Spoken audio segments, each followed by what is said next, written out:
Oumar Kane, who has now transitioned over to one championship and has become the heavyweight champion there. You see him in the Laamb sand pit, knocking guys out, throwing guys down, becoming a big star. Very emotional moment seeing Oumar Kane go from becoming the ONE FC champion, going back to Senegal, being so well received by his people. There is a big parade, people crowding around him. These moments I love to see. He comes up through Laamb facing these hard men. His ONE FC run is equally as impressive as coming up in this rough sport in the sand. I love the whole tradition of this Laamb and the whole look of it. Laamb, or Senegalese wrestling, strong presence in his community. Started training at the age of 15. He had already size, strength, and he had a lot of perseverance, willingness to train. He quickly became very good. He started competing on the local scene and doing very well. He became a standout. At the age of 20, he got his first major Laamb win. Victory at the prestigious Dembe National Laamb Championship. He defeated the esteemed Moussa Ndoye, signaling the commencement of his rise to the top of the sport. Over the ensuing years, Reug Reug maintained dominance in the circuit, securing triumphs against elite competitors. He went into MMA in 2017 because he's like, you know what? Let me try something different. Sign me up. 2019 gets a shot in Aries FC1, an event held in the Dakar Arena against Sofiane Boukichou, securing a first round TKO just 1 minute and 35 seconds into the contest. One saw this guy. That's exactly what we want. Street fighter. We need a guy from here. We need a guy from here. We need a guy from here. And we need a guy from Senegal. There is a growing interest in MMA in Africa. A couple years ago, I remember there was a reality show, an MMA reality show. And some of these guys had some talents. A lot of them were very raw, but growing interest. This is going to change things a lot with Reug Reug coming in here. The novelty of somebody coming from a specialty sport, and especially a specialty sport that is not currently represented in the UFC mix. Like you have basically Muay Thai, wrestling, Jiu-Jitsu, boxing, kickboxing, or variations of those things are very represented in high-level MMA. I mean, you do also have karate, taekwondo. It'd be amazing if there was like a E-Honda type sumo wrestler that came in, get a sumo wrestler in there to come take over. I'm sure Japan would love that.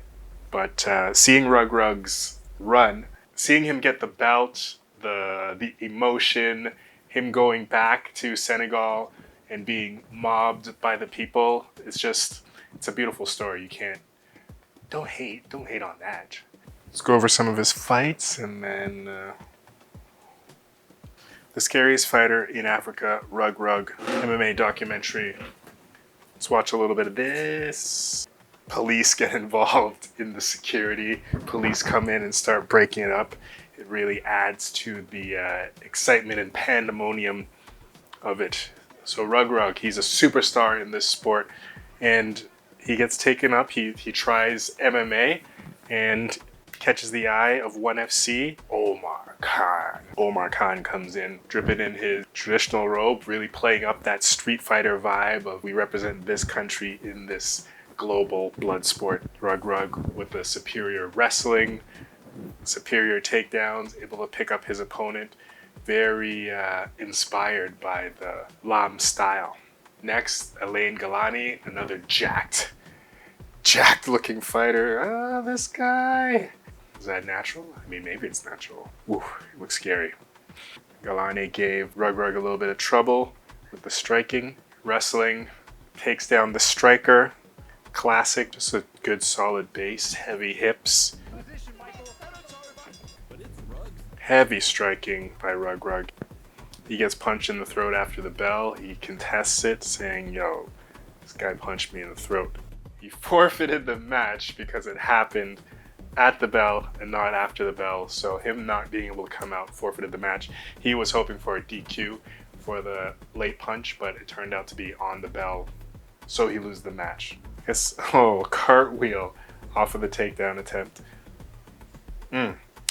It's a hard way to make a living. So able to generate power from this angle. He can generate a lot of power just from his shoulders. Mirzamukadov. I've always heard this name, Buchecha. Oumar, he is able to stuff the takedowns, stay on top. When Buchecha attempts the sweeps, his balance, his ability to always go belly down keeps him on top of Buchecha in the grappling exchanges. Buchecha takes him down once, but Reug Reug is able to keep that overhook. Excellent grappling awareness by both gentlemen, but Reug Reug is just showing he knows how to stay on top no matter what. He doesn't seem susceptible to a lot of submission attempts either. He keeps himself in good position. So here there's like a slight potential of some kind of triangle. Then Buchecha starts to go for a leg entanglement. Oumar is able to get out. Always able to stay on the outside and stay on top. Keep his hips and his shoulders higher in every exchange. Ending up on top always. Ooh, that was rough. He gets a yellow card for grabbing the shorts, Reug Reug. Wins by decision. Dominant performance. Reug Reug in 1FC is doing amazing. Currently, at the time of this, he's the 1FC heavyweight champion. Check it out. You don't have to check it out. Check this out. Yeah, check this out.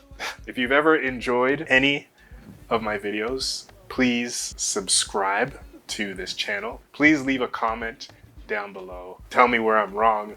Tell me what was good. Tell me what sucked.